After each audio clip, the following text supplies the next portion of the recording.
अभी के लिए ये याद रखना जरूरी है कि आपके रोजमर्रा की जिंदगी में आपके सभी तरह के विचार बेमतलब ही आपके सबकॉन्शियस माइंड तक पहुंच रहे हैं। कुछ आवेगपूर्ण विचार आशावादी हैं और कुछ नकारात्मक।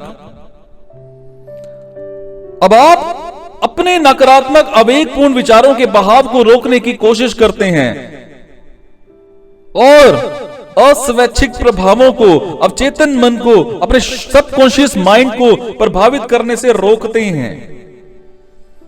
इसके लिए आप सकारात्मक इच्छाओं को प्रबल करने का प्रयास करते हैं जनाब। जब आप ऐसा करने में समर्थ हो जाते हैं तो आप अवचेतन मन तक पहुंचने का डोर सिर्फ खोल ही नहीं लेते बल्कि उस डोर पर पूरा कंट्रोल भी कर लेते हैं कि कोई अनिच्छित विचार भी आपके अवचेतन मन को प्रभावित नहीं कर पाता है। इंसान का हर सृजन एक आवेगपूर्ण विचार के फॉर्म में होता है। इंसान तब तक किसी बात का निर्माण नहीं कर सकता जब तक वो उसे विचारों में आत्मसात नहीं कर लेता। इमेजिनेशन पावर की हेल्प से ये विचार प्लानिंग के फॉर्म में इकट्ठे होते हैं।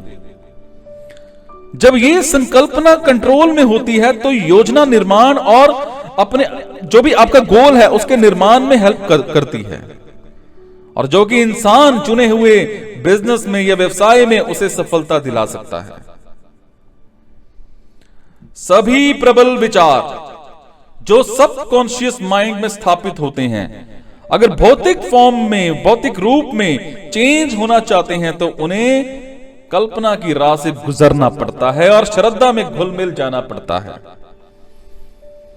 जनाब, श्रद्धा का योजना या फिर उद्देश्य में मिल जाना और अवचेतन मन में मिल जाना सिर्फ संकल्पना के रास्ते से ही संभव है।